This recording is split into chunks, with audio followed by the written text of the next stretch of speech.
Et puis Jean-Claude Bologne est l'un des 3 co-délégués de l'Observatoire de la liberté de création créé par la Ligue des droits de l'homme.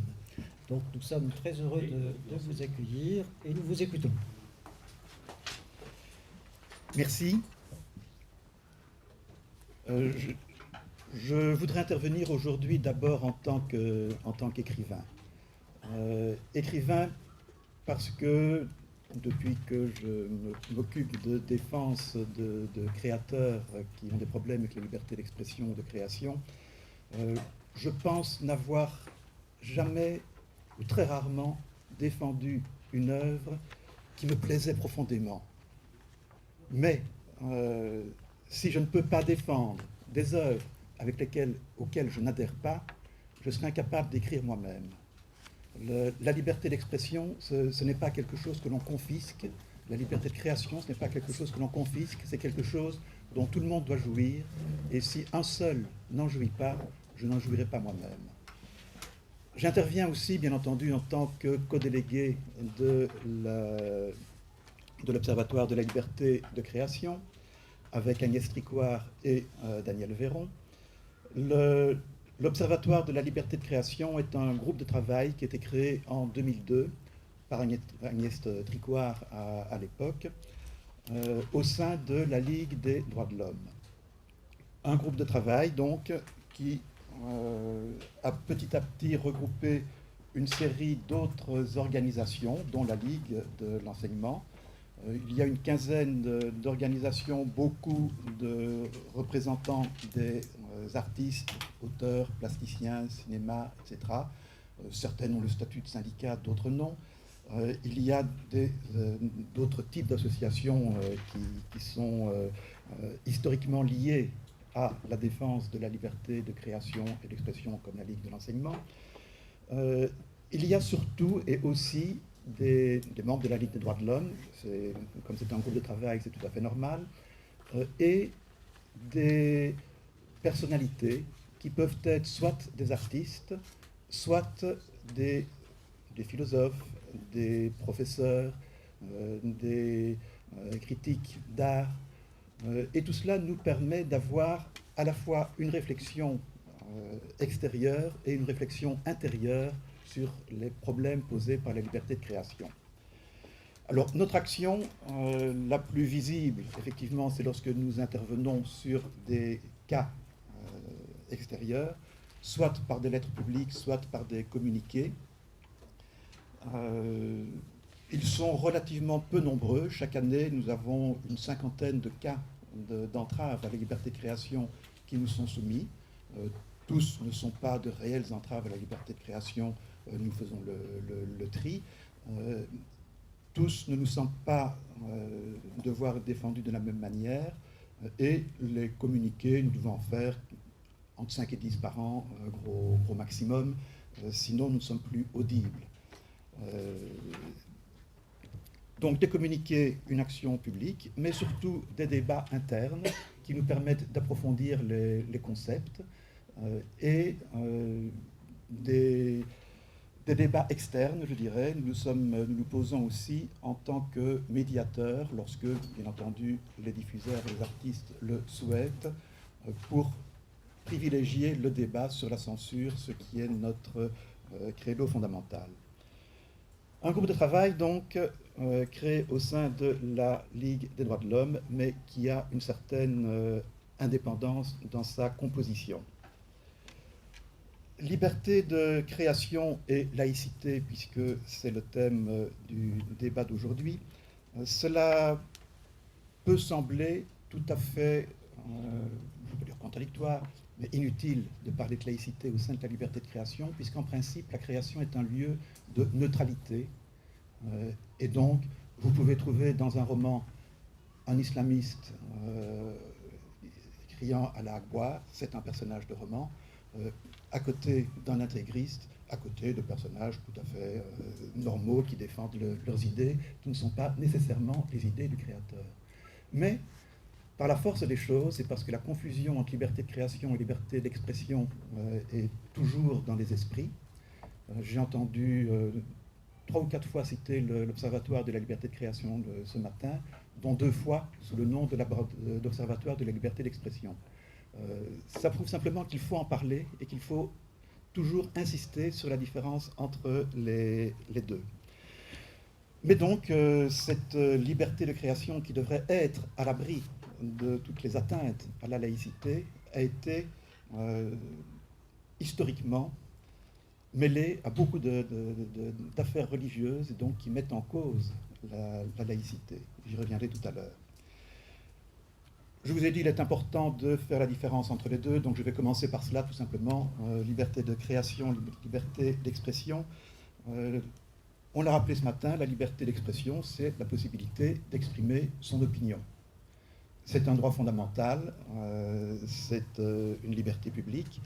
La liberté de création a longtemps été une exception au sein de la liberté d'expression, plus exactement une exception aux exceptions à la liberté d'expression.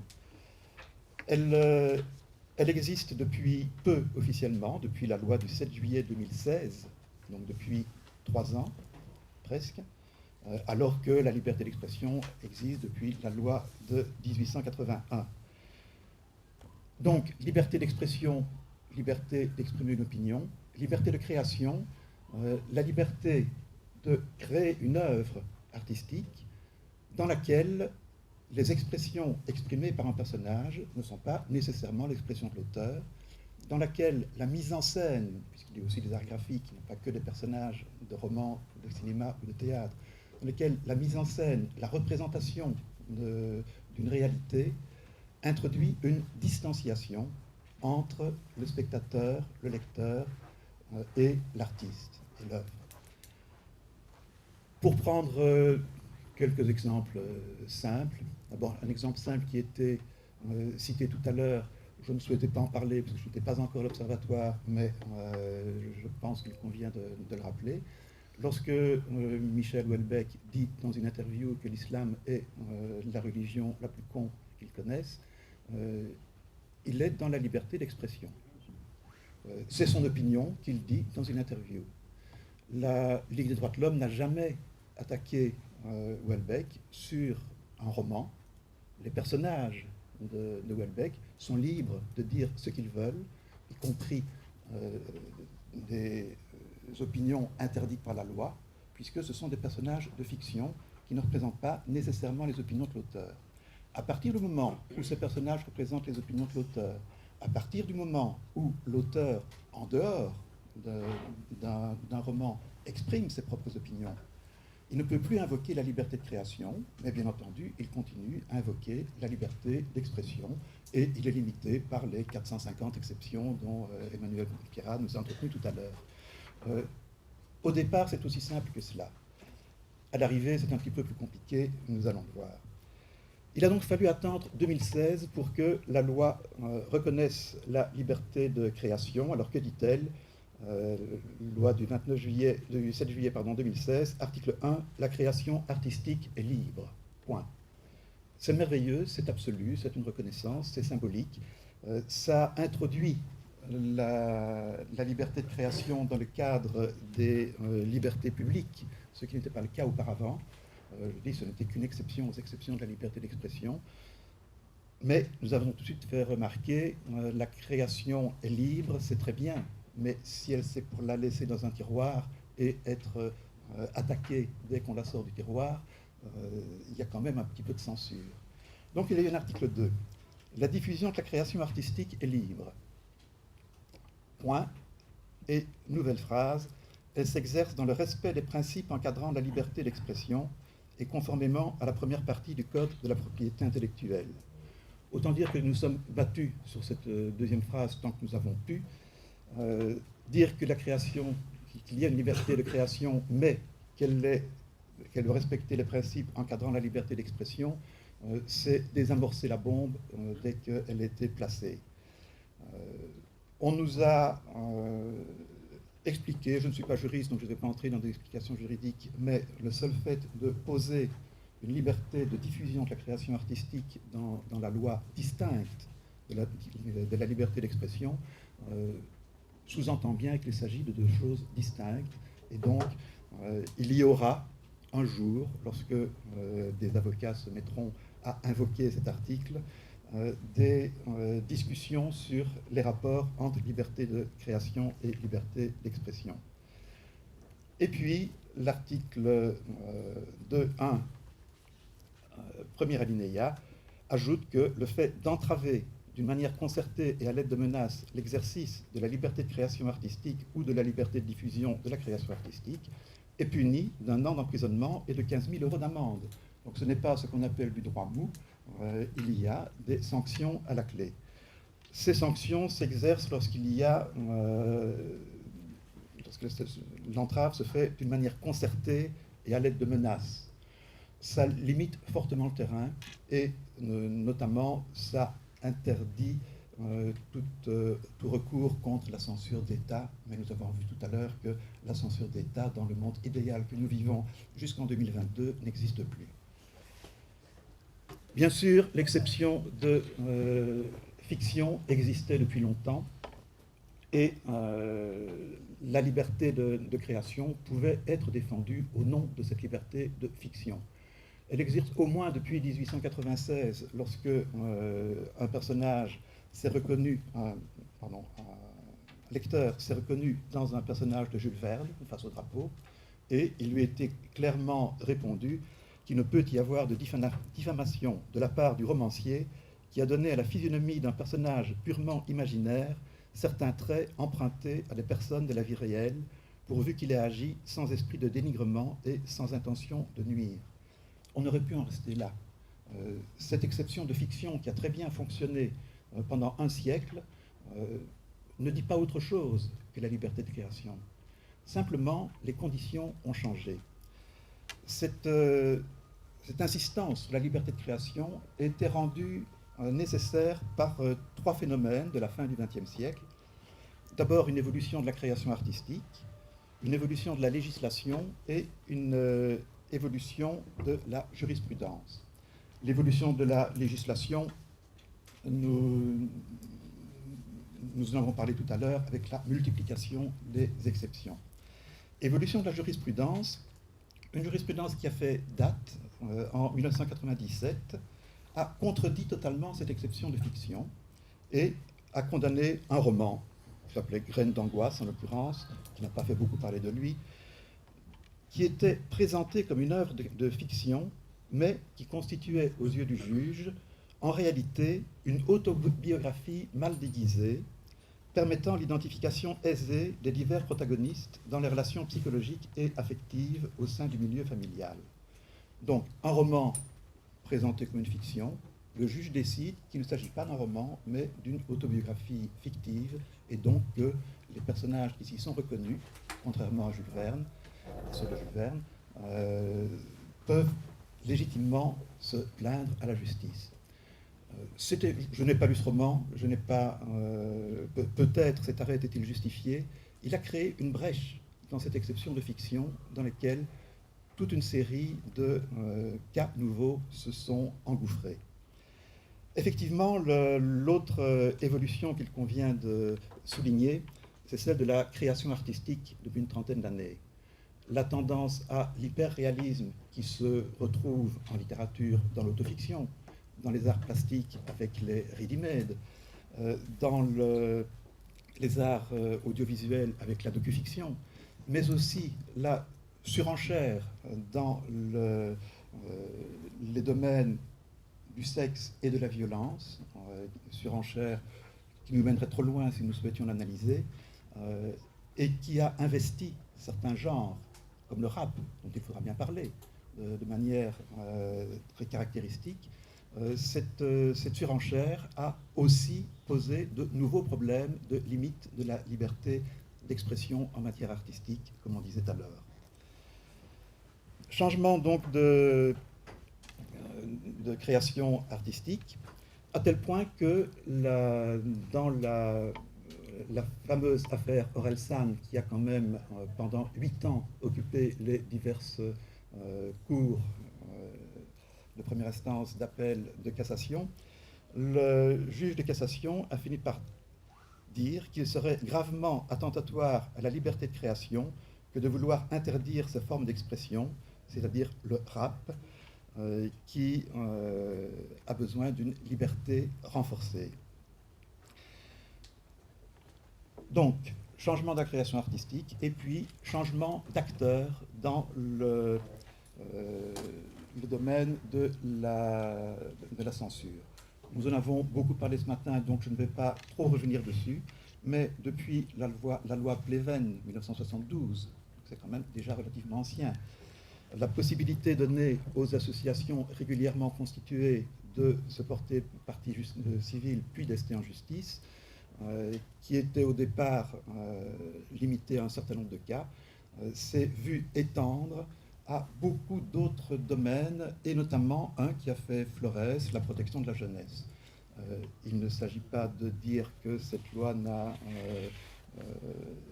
été mauvaise, a introduit des cas de censure, mais les abus de procédures engagées à la suite de cette délégation de censure du pouvoir politique, du pouvoir judiciaire aux associations, a multiplié tout à coup le nombre de cas.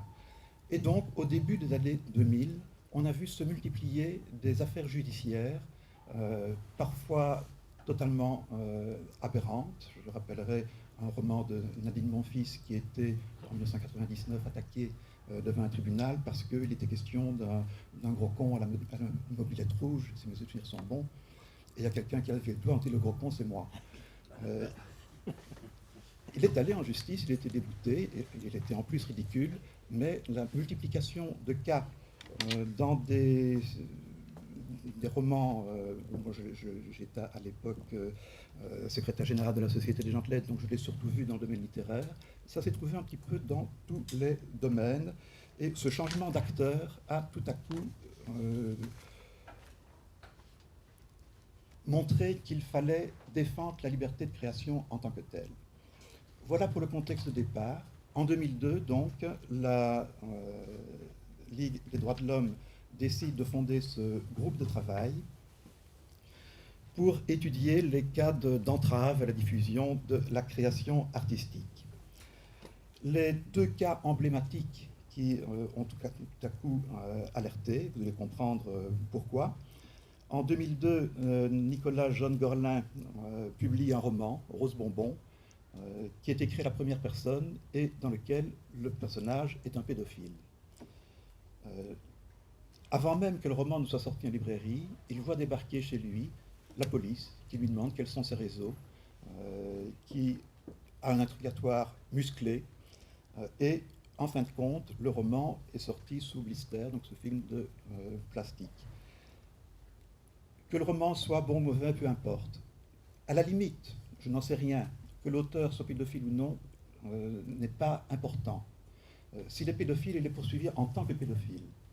Si il y a un roman qui met en scène un pédophile, on n'a pas à considérer d'emblée et a priori que son auteur est pédophile. Sinon, vous ne pouvez plus écrire un roman dénonçant l'antisémitisme si votre personnage adore les juifs à toutes les pages. Il faut qu'à certains moments, il puisse exprimer son antisémitisme. Et ça ne veut pas dire que l'auteur soit antisémite. Après, la limite peut être difficile à placer selon les sensibilités. Est-ce qu'un chanteur peut faire dire à un de ses personnages tu vas te faire Marie Trintignant? Vous avez reconnu l'expression d'Orelsan. S'il s'agit d'une incitation à Marie Trintignant avec tout ce que cela représente comme violence, les femmes, nous sommes dans la liberté d'expression et il est condamné. Si c'est un de ces personnages qui le dit, nous sommes dans la liberté de création et nous avons défendu le droit d'Orelsan à faire passer les idées d'une extrême violence. Je vous dirais, je n'ai jamais battu une femme et je n'ai jamais eu de pensée misogyne. J'ai toujours pensé que la misogynie était quelque chose d'extérieur à moi. Et pour une fois, lorsque j'ai vu le personnage, encore une fois, non pas Orelsan, mais le personnage en complet 3 pièces, sous, quitté par sa femme, par son ami, se répandre en propos d'une telle violence, je me suis dit, mais ce personnage, il peut aussi m'affecter un jour. Je peux devenir ce personnage parce qu'il me ressemblait, et non pas parce que c'était Orelsan. J'aurais condamné n'importe qui aurait tenu ces propos. Je ne peux pas condamner quelqu'un qui me fait tout à coup comprendre que cette violence est en nous et qu'elle peut se libérer si on est tout à coup dans la situation de se saouler après une rupture amoureuse. Donc, ce sont des choses qui, pour moi, dénoncent et qui sont utiles à notre propre réflexion, bien plus que des incitations à la violence. Je n'ai pas entendu, en tout cas, que le déplorable et condamnable exemple de Quentin et Marie Trintignant ait été reproduit suite à cette chanson. Mais ce sont des choses dont on discute, j'en suis tout à fait d'accord. Comme on discute le fait d'entendre dans un rap « Pendez les Blancs ». Nous en avons discuté à l'Observatoire, nous n'avons pas fait de communiqué sur ce sujet. Donc il n'y a pas d'opinion de l'Observatoire sur ce sujet, parce que ce sont des choses dont on a besoin encore de discuter entre nous. La limite entre ce que dit un personnage et ce que dit l'auteur n'est pas aussi simple qu'on veut bien le dire. Donc, Jeanne Gorlin, un personnage. L'autre cas qui a été à l'origine de l'Observatoire, on l'a rappelé tout à l'heure, donc par Emmanuel Pierrat l'a rappelé tout à l'heure, je n'inciterai pas dessus, c'était l'exposition Présumé innocent à Bordeaux, 2000 et 2002. C'est à ce moment-là que la Ligue des droits de l'homme décide de créer cet observatoire de la liberté de création. Les principes que nous défendons donc sont relativement simples. D'abord, l'œuvre d'art est toujours de l'ordre de la représentation. Il y a une distanciation qui se fait entre l'œuvre et son public, entre le public et l'œuvre. Et donc, comme je disais, il ne peut pas y avoir de blasphème dans une œuvre d'art, puisque le blasphème est une opinion. Il peut y avoir une représentation du blasphème. Ensuite, notre conviction est qu'une œuvre d'art est nécessairement polysémique. Elle s'offre à voir, à lire. Elle n'impose pas une pensée unique. Il peut y avoir un art engagé. Il peut y avoir des artistes qui défendent leurs propres idées. Et à ce moment-là, ils se rangent sous la protection de la liberté d'expression, pas nécessairement de la liberté de création. Mais à partir du moment où ces idées entrent dans une œuvre d'art, elles sont soumises à la controverse, au débat, à l'interprétation. Une œuvre d'art ne délivre pas un message, elle est interprétée. La performance aurait été ratée. La performance joue aussi sur la réaction des spectateurs. Devant l'origine du monde, le Bora de Robertis avait une caméra, et la véritable œuvre, ce n'était pas son corps nu, c'était la réaction des spectateurs. Donc il ne s'agit pas de déresponsabiliser l'artiste. Il y a une responsabilité de l'œuvre d'art et de l'artiste. Simplement, nous demandons à ce que l'œuvre d'art soit jugée en fonction de critères qui lui soient propres et non pas uniquement selon les critères de la liberté d'expression. Alors tout cela, c'était un combat de presque 15 ans avant l'adoption de cette loi. La loi, tout cela était inscrit d'abord dans la jurisprudence avant d'être inscrit dans la loi. La loi sur la liberté de création a été prévue d'abord en 2013. Jusqu'en 2015, il ne s'est rien passé. 2 ans, même pas de discussion, elle a été mise sous le boisseau. Le 7 janvier 2015, vous savez ce qui s'est passé, les attentats de Charlie Hebdo. Le 15 janvier, la projection d'un film de Cheyenne Caron, L'Apôtre, est annulée à Nantes. Le 16 janvier, le film Timbuktu est déprogrammé à Villiers-sur-Marne. Le 24 janvier, l'artiste Oubika Bouabdella est retiré d'une exposition au pavillon Vendôme de Clichy-la-Garenne. Le 10 février, déprogrammation de Mounir Fatmi à la Villa Tamaris. Et je peux continuer, j'en ai encore un certain nombre. Le 26 février, le mémorial de Caen annonce qu'il annule les rencontres internationales du dessin de presse. Le 5 mars, le festival Osmose de la caricature à Saint-Jean-de-Six est annulé, etc., etc. Et le 15 mai, le Premier ministre demande un avis sur la loi de création qui dormait depuis 2 ans dans les dossiers du ministère de la Culture. Il n'y a pas de hasard. La loi de liberté de création, qu'on le veuille ou non, est liée à cette notion de blasphème, de droit au blasphème, qui se réintroduit d'une manière ou d'une autre dans la création, alors qu'elle devrait en être totalement neutre. Mais entre 2002, la création de l'Observatoire, et 2016, la loi sur la création, liberté de création, le monde a changé. Le monde a changé, et je pourrais aller très vite puisqu'il était largement parlé ce matin. Internet et les réseaux sociaux ont pris le relais de la censure.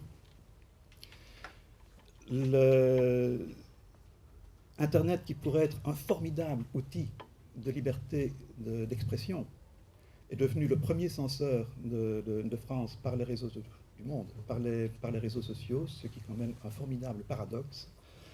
Et des nouvelles formes de censure sont nées de la part d'associations ou d'individus qui ne passent plus par le domaine juridique. C'est-à-dire que cette loi, malheureusement, est venue un tout petit peu trop tard. Ça nous a obligés aussi à modifier notre regard et nous poser d'autres questions sur les limites, non pas de la liberté de création, mais sur les limites de la création. Peut invoquer la liberté de création toute œuvre artistique qui se veut de création. Lorsque les propos qui sont tenus à l'intérieur de ces œuvres sont ouvertement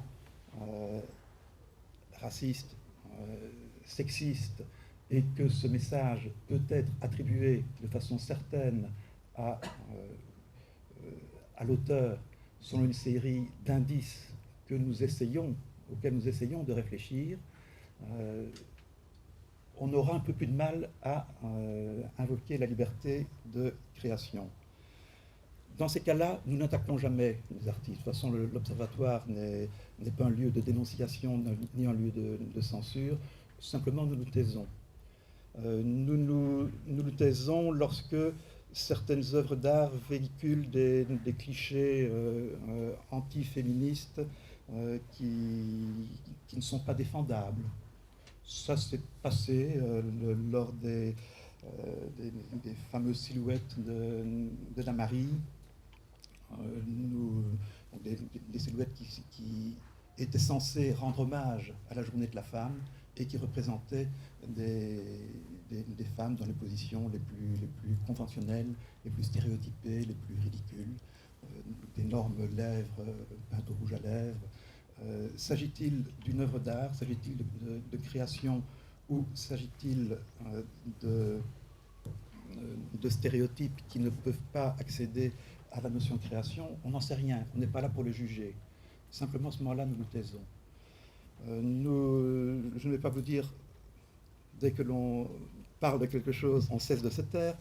Donc je ne vais pas vous dire quelles sont les œuvres pour lesquelles nous avons préféré nous taire, mais il y a des questions que nous continuons à nous poser et que je voudrais vous poser pour conclure cet exposé.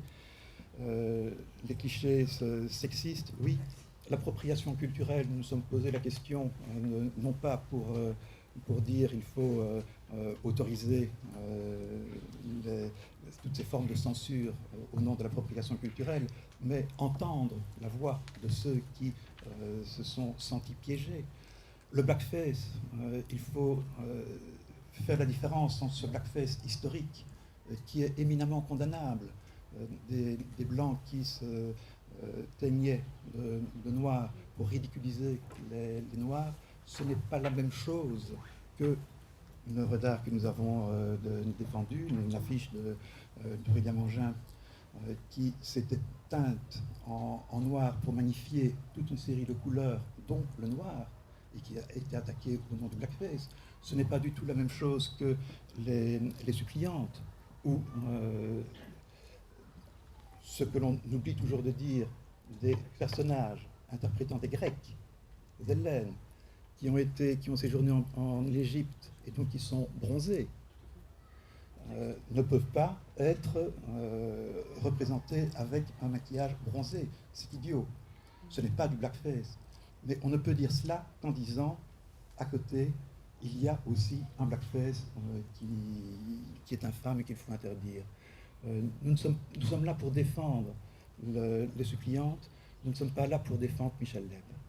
Désolé s'il y a de grands amateurs de Michel Leb, mais l'Africain de Michel Leb me sort par tous les pores du corps. C'est pas pour ça que je l'attaquerai. Je ne le défendrai pas. C'est différent.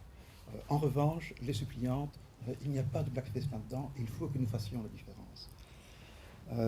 Il faut que l'on fasse la différence entre la lutte contre l'homophobie et l'interdiction d'un artiste qui a par ailleurs tenu des propos homophobes à se produire ailleurs.